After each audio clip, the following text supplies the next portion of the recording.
Bismillahir Rahmanir Rahim. Wassalatu wassalamu ala ashrafil mursalin. Nabina Muhammadin wa ala alihi wa sahbihi ajma'in. Jamu fada wasu abubuwan da mun ji a bakin shugaban Boko Haram. Abun ya saba doka Allah, ya saba dokan kasa, ya saba doka hankali. Abubuwan da aka bashi dama irin ga fada abubuwan da ya gani dama.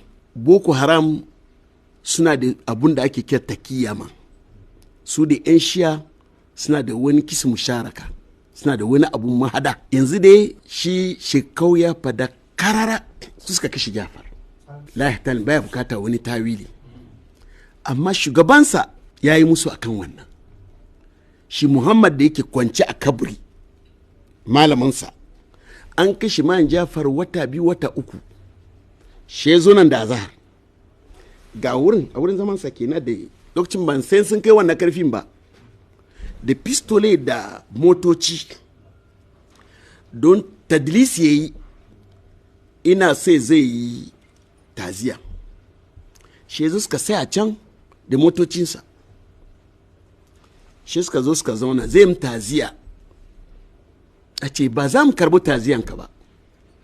Shi na sanar da Dr. Sani, na sanar da 'yan wana ce kar wani sauraren taziya Malam Muhammad Boko Haram, ku kyale ni na da shi, ni kadai ne lokacin. Sun zo da bindigoginsu lokacin ba na saman sun kai wannan masai, kuma na ji daɗi da ban sani ba, don abin da nake so in gaya masu na gaya masu. Shi ce zo taziya Malam Jafar ne, na ce Jafar da nake shakka kuna daga cikin wanda kuka kashe. Don lokacin kwamishina 'yan sanda na nan wanda aka kashe ma Jafar almajirinmu ne, dan Katsina. Da bincike ce Boko Haram suka kashe ma Jafar. Ba mu amince ba, sai ba mu da wani dalili. Shi na ce kai kana daga cikin wanda suka ce shi sam lokacin da aka kashe Jafar ma kurkuku yake. Karshe dai muka yi tsinuwa a juna. Mun ce an le tsine maka abin da kake kai da batta da mutane da abin da ka yi. Kuma Jafar na jiran kacin. Shi kuma ya ce an le tsine maku 'yan kanzakin gwamnati. Haka muka tashi an le masa abin da ya dace. Tashi nan bai wuce wata 3 aka kashe shi. Aka kama shi. Shekau kuma kana hanya. Komai iskancin da kake yi kana hanya. Sakon da kake yi ka samu kasa ne kake wannan sako. Kake zina da 'ya'yan mata mutane ka ce ganima. Ba jini mutunci kake yi ba. Wannan narkon da kake ka kashe Jafar yadda kake riyawa. Kun samu mutanen Sahara sun zo sun harbe shi ina cikin sujada, ina cikin sallah, wanda mutum ina cikin yayi sallah asuba manzana ne ya fara ina cikin zimmatillah. Kun zo kun harbe shi kuma ka fito ka yarda kai ka kashe shi. Amma muna jira sakamakon ku a ranar tashin kiyama. Wallahi Boko Haram ba za ku samu rabo nan duniya ba, ba za ku samu rabo lahira ba, saboda ba kan daidai kuke ba. Yanda Sayyidina Ali ya yake ku, haka al'umma za su yake ku, ba za ku ci nasara ba, ko ina kuke kuma.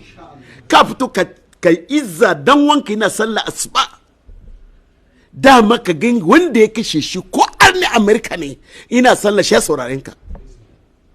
Ku zo ku yi wannan kafta kuma ka faɗa. Fantami ba san ka bane.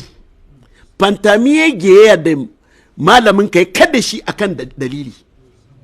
Tanakudi kare kake ba jini kake yi ba. Kuma hukuma na tsakanin mu shi mu zauna. Ka san ba hukuma ba da ka ce ka kashe Jafar.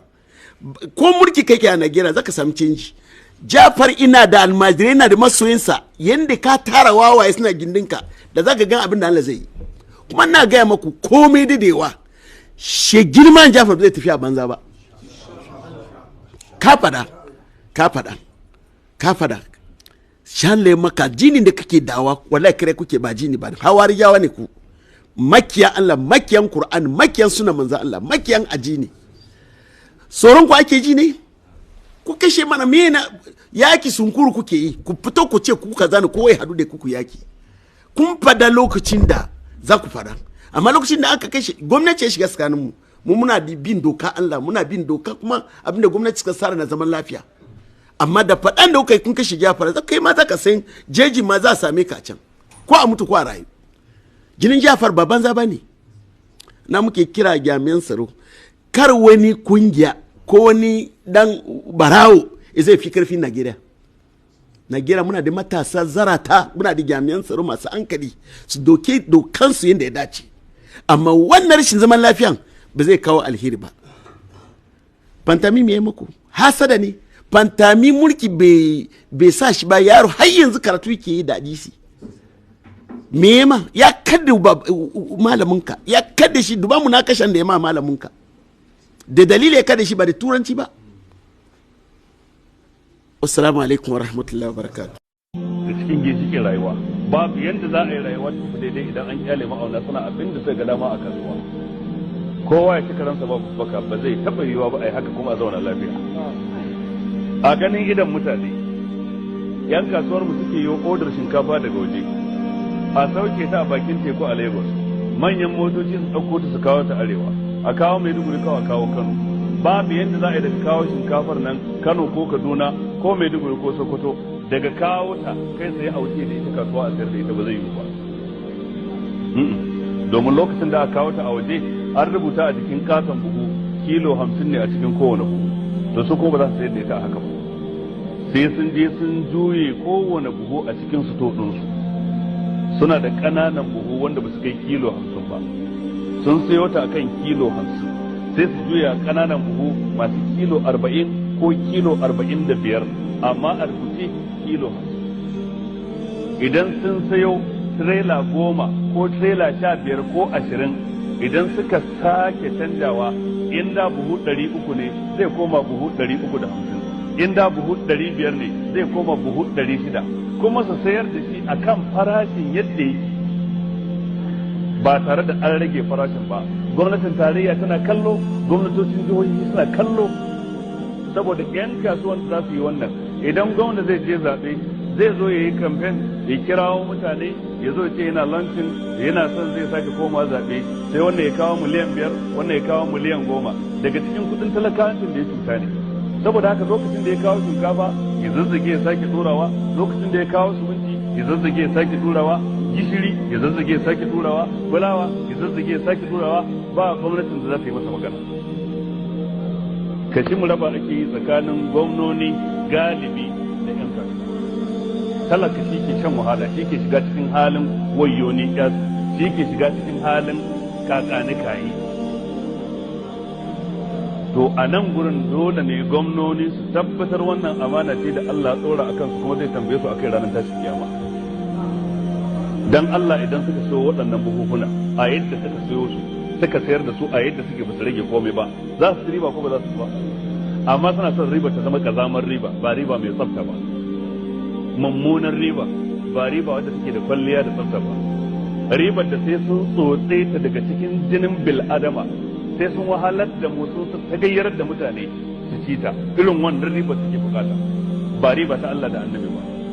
Sannan kuma gwamnati duk ta zura musu ido, gwamnatin tarayya ta zura musu ido, gwamnatin jiha ta zura musu ido, su yi abin da suka ga dama. In kaga cewa an kama mutum, an ce ana kama yan fasakori, an yi kaza, hukumar kwastam ta hana mutane sakat, wannan ƙananan yan kasuwa kenan. Masu jari miliyan 1, miliyan 2, miliyan 1 da rabi, miliyan 5. Manya-manyan yan kasuwa masu jarin miliyan 100, miliyan 200, miliyan 500, waye sai taɓa kayan su? Ba wanda ya sai taɓa kayan su. To ya zai a zauna lafiya? Ya zai a zauna cikin kwanciyar hankali da walwala da jin daɗin rayuwa ana cikin wannan matsatsi da Ubangiji ta Allah ya danka ragamar mulkin mu a hannunku.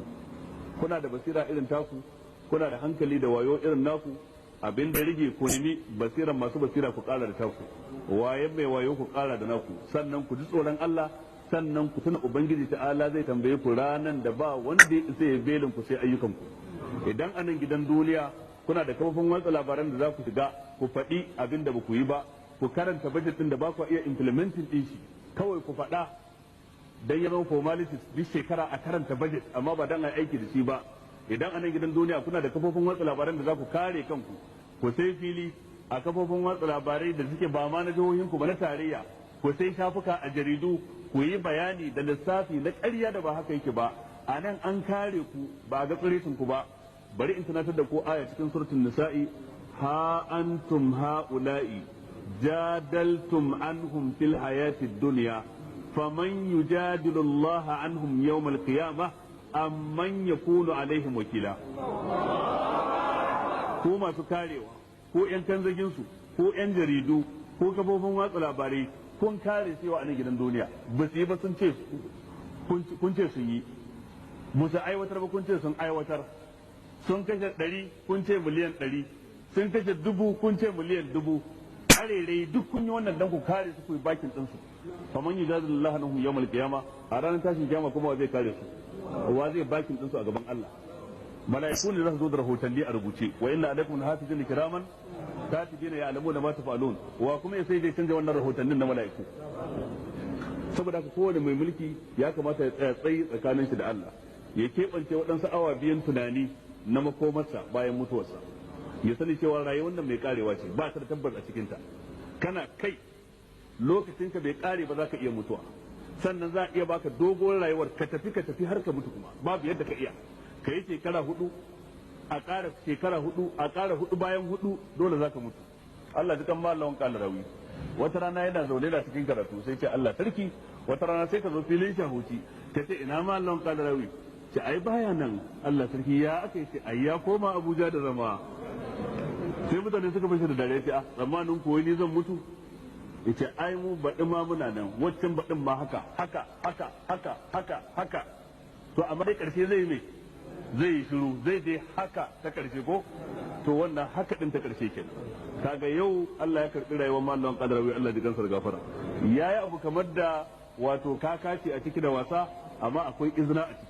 a ƙara ma ɗin 4 har za ka je inda 4 kai shiru ta ƙarshe kenan. to saboda haka maganan ka zarce ma ai ba ta taso ba, maganan ka zarce ai ba ta taso ba in dai mutum na da hankali na da basira. saboda haka gwamnoninmu ya kamata a bada muhimmanci dangane da abin da ya shafi harkar ilimi, a yi nazari game da harkar noma, a yi nazari game da hanyar koyawa matasan mu sana'a, kuma a yi nazari dangane da bukatunmu na a matsayinmu na makwabta. bai kamata ba gwamnonin wani yanki su fi mu wayo akan bukatunsu za su yi tarayya da juna, amma mu ba ma iya tarayya da juna akan bukatunmu. sannan kuma wasiya ta zuwa ga ɗaliban ilimi, zuwa ga malamai, zuwa ga masu wa'azi, masu karantarwa. ubangiji subhanahu wa ta'ala ya danka shiryar al'umma a hannunku a matsayinku na manya ko matsakaita ko matasa daga cikin malamai, kuma kowane mutum za a tambaye shi game da ilimin da aka bashi gwargwadon aikin da yi da shi a ranar tashin kiyama. ko mu sani cewa ilimi amana ce, tunda amana ce zan faɗa abu ne ko da baya mun daɗi a zuci, matukar na san shi Allah yake so in faɗa. zan faɗi laifi ko da nawa ne, matukar na san ubangiji ya ambace shi a matsayin laifi. zan faɗi daidai ko da kila akwai ragwanci na bana iya aikata daidai din, dan na san cewa faɗin daidai din ya zama wajibi a kaina. a nan gurin dole mu zage dantse wajen faɗakar da mutane, wajen karantar da mutane. mutanen mu suna son gaskiya, amma ba su samu wanda zai jarinta ne ya faɗa musu ba. a kowane gari sai ka samu akwai malamai 2 ko 3 waɗanda suke da tasiri su sa gwamna ko sarkin garin yayi wani abu na kirki ko su sa iki. amma abin da yake faruwa shine duk malamin da ya kai wannan matsayin sai ga ya fita daga sahun malamin mai wa'azi ya zama malamin addu'a. to kuma al'umma tana bukatar malami mai wa'azi sama da bukatuwar ta zuwa ga malamin addu'a. dan ita addu'a kowane bawa musulmi mace ko namiji yana da haƙƙi in ya daga hannu Allah ya ansa addu'arsa, kamar yadda manzo Allah ya bayyana mana cikin hadisi. amma ba kowane ne yake da ikon yin wa'azi ba kuma kowane ne dan yana da ikon yin wa'azi wa'azin sa ke da tasiri ba. da haka a nan gurin ya kamata malamai su gane nauyin da ke kansu na faɗakar da mutane da wa'azantar da mutane da jan hankalin shugabanninmu da ɗora musu gaskiya da ba su shawarwari na gari. haka ɗaliban ilimi su fahimci haka. ko mu sani cewa yana daga cikin matsalolinmu a wannan fage garaje na da sama daga cikin ɗaliban ilimi, garaje kan waɗansu matsaloli na addinin da an gama fahimta su ba in ce dole sai na bayyana su. ya kamata in nutsu in karance su sannan in bayyana su ga mutane, sannan kuma in ga wani irin tasiri za su iya jawo wa al'umma a matsayin ta na al'umma. sannan kuma ya kamata duk yadda nake wa'azi in girmama sauran masu wa'azi yan uwana, in mutunta su, kar in ɗauka cewa su ɗin ba su isa ba, ni ne na isa. ko da Allah ya bani karɓuwa sama da su, ko daraja ko falala ko mutunci ko shekaru sama da nasu, na iya fin su shekaru a cikin su a sami wani da fi fahimta, na iya fin su ilimi a wani bangaren, a cikin su a samu wani ya ɗara ni ilimi a wani bangaren, na iya fin su ka iya fin su ilimi amma su fi ka kwarewa a wani bangare na rayuwa. Yana daga cikin basirar dan adam da hikimarsa jin sauran mutane dan ya haɗa ra'ayinsu da nashi ya tashi ra'ayi guda ɗaya.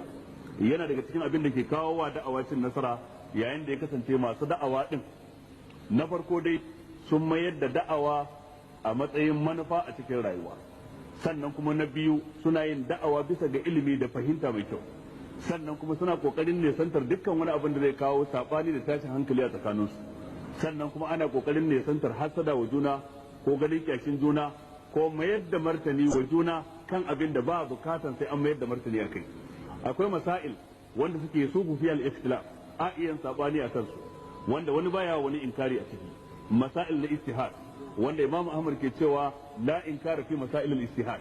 Akwai masail wanda ba a wato dole ne za a yi bayanin su ko da an saba dole a yi bayanin yadda gaskiya take a ciki, abin da ya shafi ijtihadi baya shiga ciki.